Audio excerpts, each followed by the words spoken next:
Hi,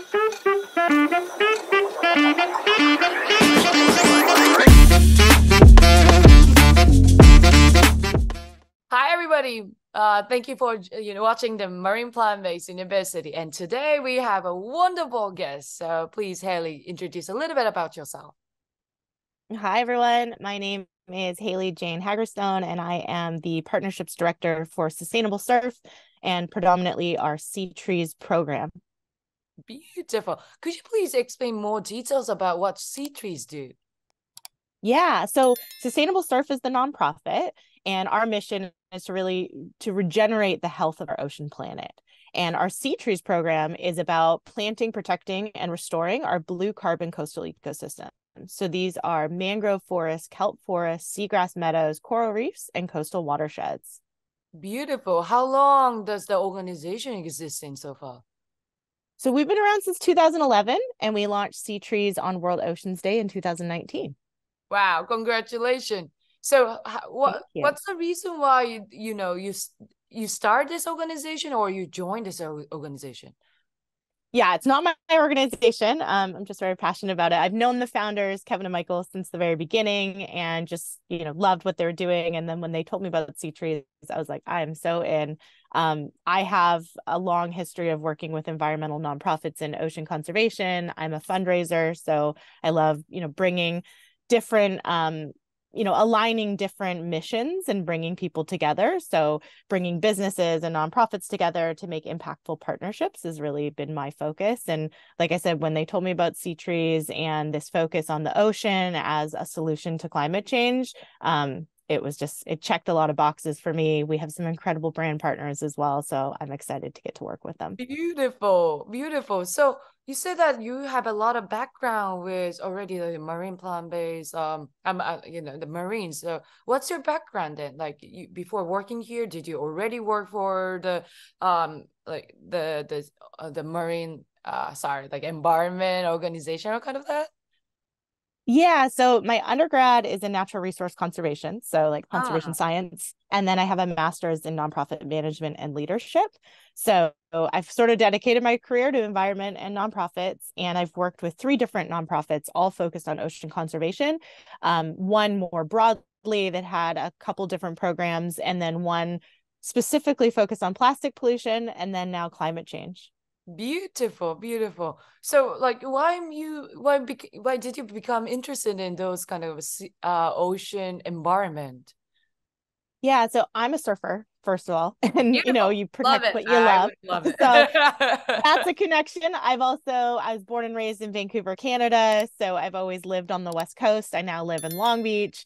The ocean has always been, just a stone's throw away, and I saw what was happening to our oceans firsthand, whether it be the plastic pollution or water quality issues or warming temperatures, the loss of kelp in California. There's heaps of different things that are happening, and I wanted to be part of the solution, because if it's my playground, then it's mine to protect. Yeah, for sure. I actually started surfing 2 years ago, but still Oh, nice. really bad at it. You need to teach me soon in the future then. It takes time. It definitely does. I had the benefit because of growing up in Canada. I'm a surfer or a snowboarder first. So I'm used to being on a board and that type of turning and all that stuff. So I picked it up relatively quickly, but I'm definitely a stronger snowboarder than I am a surfer. Well, I used to start when I was kids, I started bodyboarding, so I already have a Oh, long nice. history with that. But surfing is a totally different place, like it's always hard on my back and chest. And so sometimes Yeah. it's funny, like I'm a really beginner. That's why I'm just already exhausted just going to the back of the beach before Yeah. standing on the board. So I definitely Yeah. teach Paddling you. out. Oh yeah, paddling out, it's already the headache for me, but I love beach. So yeah, that's so beautiful. And then how long have you worked for the this organization so far? So I've been with Sustainable Surf for a year and a half now. Okay. So what's so to for after joining this organization, what was your surprise? Did you have any wonderful experiment? Could you please explain into more the details for us? Yeah. So I didn't realize how much carbon the ocean has the ability to sequester. I never really thought about the ocean as a solution. Like most people, I thought about planting trees and driving an electric vehicle and maybe eating less meat and things along those lines. Um, as I started to, learn about the work that we were doing, I was shocked to hear, blue carbon, so like kelp and coral, or kelp and seagrass, and mangroves are about 5 to 10 times more effective at sequestering carbon than terrestrial trees. They have been left out of the equation because we live on land. It's a heck of a lot easier to plant a tree in my backyard than it is in the ocean. I was also surprised to learn about how much kelp we've lost in California. So we've lost about 90% of our kelp, and it varies from Oh, north to south. But yeah, that was shocking for me. But I've also seen it being out in the water myself, that there were areas that used to have kelp that no longer have kelp. And as a surfer, the kelp is great because it's just offshore and it actually protects the waves when the wind picks up. So it keeps our waves glassy longer. So we hear it a lot from the surfing community that they're like, where did the kelp go? How do we bring it back? How do we get involved? So that was, part of kind of an aha moment, I guess, for me, where I was like, this is crazy that this is happening, and how do I support it? And how do I get involved? oh my God. So why do you know why the 90% of the kelp is already gone? Because of the global warming or the human eat too much, or do you know any like, All of the above. Yeah, oh, it's a interesting. combination of things. So definitely climate change, warming temperatures are of impact. Part of that, or part of it as well, is that we've lost a lot of the predators of the purple urchins. So these are our sea otters, lobster, and the sunflower sea stars. So those are some of the main predators that eat these purple urchins. And these purple urchins love kelp, and they're really, Yeah. really ravenous. So Yeah. without predators, their population is out of control. They're eating all the kelp, and then they can actually live on a rocky reef in what we like to refer to as like a zombie-like state. So there'll be no kelp. They haven't eaten anything in a while, but they can just kind of hibernate in a way, and they just sit there, and then the kelp can't come back. And then even if we did have their predators, they don't want to eat them because there's no uni. There's nothing good inside them. They're For just a sure. slimy For outer sure. shell. So that's part of it. There are some areas where we've intentionally removed kelp because it was causing issues for the boating community. So think about, the rudder, things like that getting caught in it. So sometimes we've taken it out. Other times it's been warming temperatures. Other times it's the urchins. It's a variety of things, but we know that we want to bring it back because kelp is really important for, For sure. the habitat Totally. of marine life. It's important because it protects coastal communities and, from storm surges and things. It's creates these glassy waves that we love. And then it also sequesters a ton of carbon. So if we really want to turn the tide on climate change, it is part of the solution. It's a nature-based solution.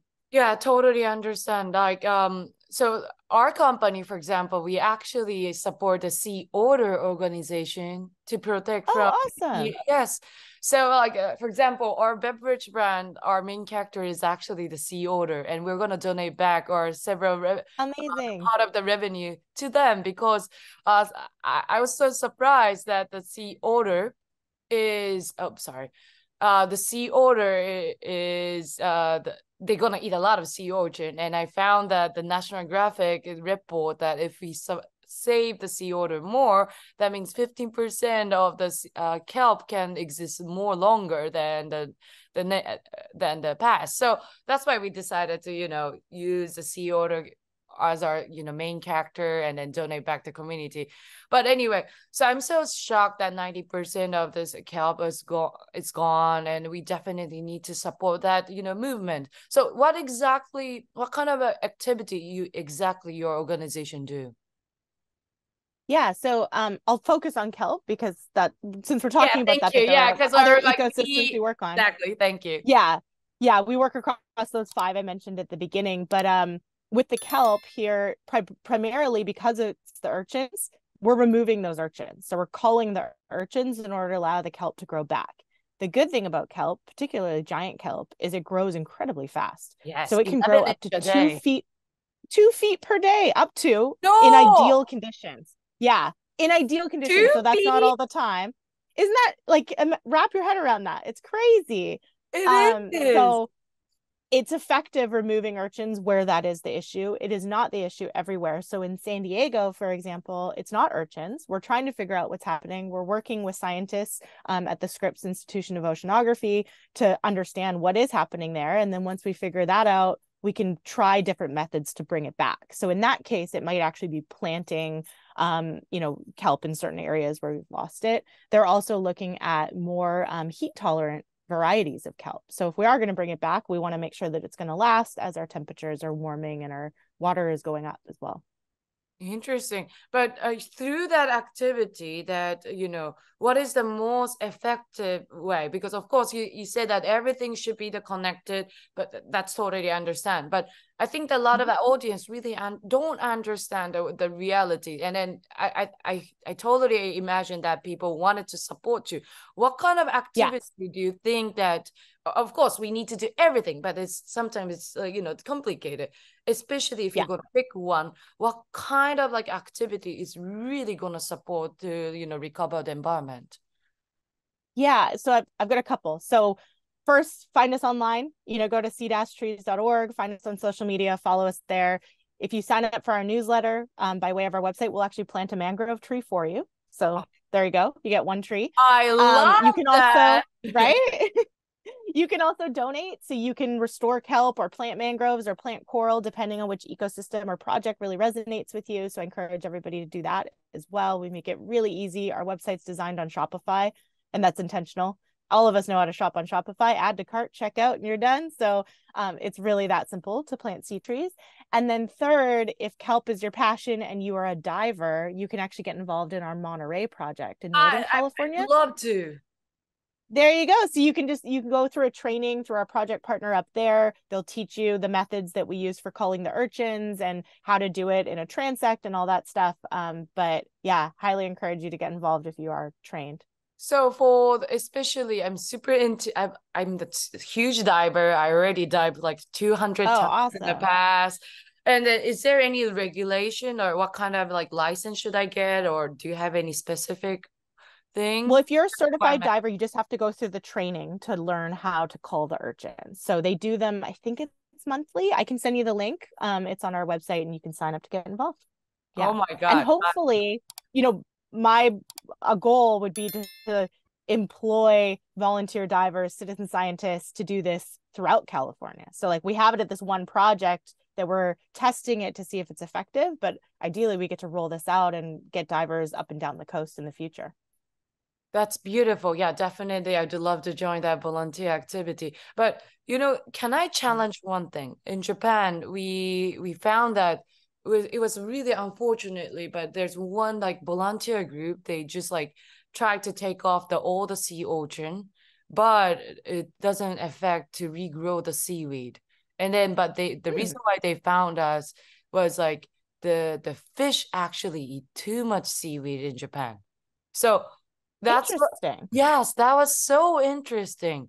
So he became a famous YouTuber because, putting those video on the YouTube, he get a lot of the video views and get a lot of like donations.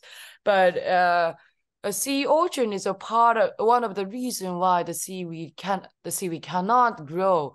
However, the most effective reason was the fish eating. Okay. So that's why, like in Japan, people are now confusing these days, like what to make the real solution and what shall we do? Right. And especially, the seaweed is, the growing speed is, as you know, it's really fast. However, the fish is like, it's uncontrollable. So now these days, they're making some gauge to protect the seaweed. But what? Yes. So like, you have to send me this link. That sounds crazy. Yeah, it's so funny. I'm happy to happy to translate for you. But as put in a gauge little by little doesn't make sense. So now we are having to think, how can we really support my goodness. seaweed? But yeah, I'm happy to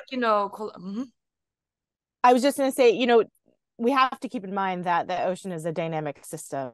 And so there is no one solution that's going to save all of us. And, although there might be urchins there, it's different. And it's probably a different species of seaweed. And, the temperature is different, and Oh yeah. there's so many factors. And so like I said, with San Diego, it's different than what we're seeing in Los Angeles and up in Northern Oh California. It's yeah. also different. Kelp in the north is going to be the bull kelp, whereas the giant kelp down south. So there's so many things that we can learn, and I think it's really important as well is that when people do get involved in these projects, is that we share with each other, Mm. and communicate like what's happening over there, what's working over here. For example, we have a project in Portugal that we're supporting that's using a different method, and it's planting seaweed, but it's using something called green gravel, where they actually grow spores of seaweed onto rocks and then throw them off a boat to plant it, because then it sinks to the bottom and they're planting it. So we're wondering, can we do that here? Is that something we could do? And that will be part of the study that we're doing with Scripps to Mm. understand that.